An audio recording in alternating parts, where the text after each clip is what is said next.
দর্শক, আজারবাইজানের বাকুতে এই মুহূর্তে রয়েছেন সহকর্মী আশিকিন প্রিন্স, তিনি আমাদের সাথে যুক্ত হয়েছেন। প্রিন্স, জলবায়ুর যে ক্ষতিপূরণ আসলে সেটা পাওয়ার ব্যাপারে দর কষাকষিতে বাংলাদেশ কতটা এগুলো এবং প্রধান উপদেষ্টার ভাষণের কথা রয়েছে সেটি কখন তিনি দেবেন?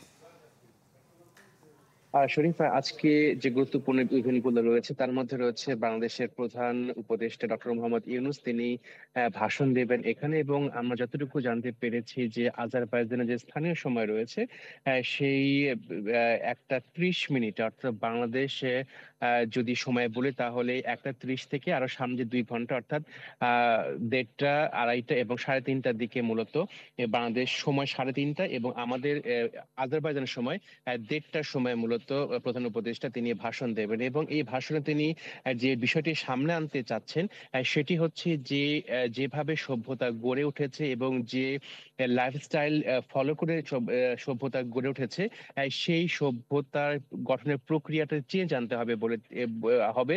এবং সেটিকে তিনি এমফাসাইজ দিবেন এই ভাষণে। এবং সেখানে তিনি বিশ্ববাসীর যে লাইফস্টাইল পরিবর্তনের আহ্বান জানাবেন, যাতে জলবায়ু পরিবর্তনের যে ক্ষতিকর প্রভাব রয়েছে এবং জলবায়ু পরিবর্তনটি অনেকভাবে রোধ করা যায়।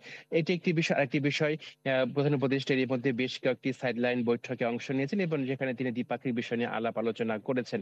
আপনি যে প্রশ্নটি করেছেন অর্থায়নের বিষয়টি বাংলাদেশ কতটুকু এগোলো, আসলে এসব বৈশ্বিক ফোরামে বাংলাদেশের এককভাবে নেগোশিয়েট করার সেভাবে কোনো সুবিধা বা অবস্থান নেই। বাংলাদেশকে একটি পক্ষভুক্ত হয়ে এই নেগোসিয়েশন গুলো করতে হয়। যদিও গতকাল প্রধান উপদেষ্টার যে বিশেষ সহকারী লুৎফর সিদ্দিকী, তার সাথে আমার কথা হয়েছে এবং তিনি আমাদেরকে ইন্টারভিউ দিয়েছেন। সেখানে তিনি উল্লেখ করেছেন যে বাংলাদেশের অবস্থান থাকবে জলবায়ু পরিবর্তন রোধে মিটিগেশন, অ্যাডাপ্টেশন এবং লস অ্যান্ড ড্যামেজ ফান্ড। এই বিষয়টি নিয়ে মূলত তারা আলাপ আলোচনা করছেন এলডিসি ভুক্ত দেশের পক্ষ থেকে।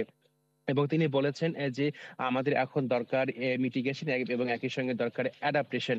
আরেকটি বিষয় যে বাংলাদেশের প্রতি বছর জলবায়ু পরিবর্তন জনিত কারণে যে ক্ষয়ক্ষতি হয় তার আর্থিক মূল্য দাঁড়ায় যে 11 থেকে 12 বিলিয়ন ডলার।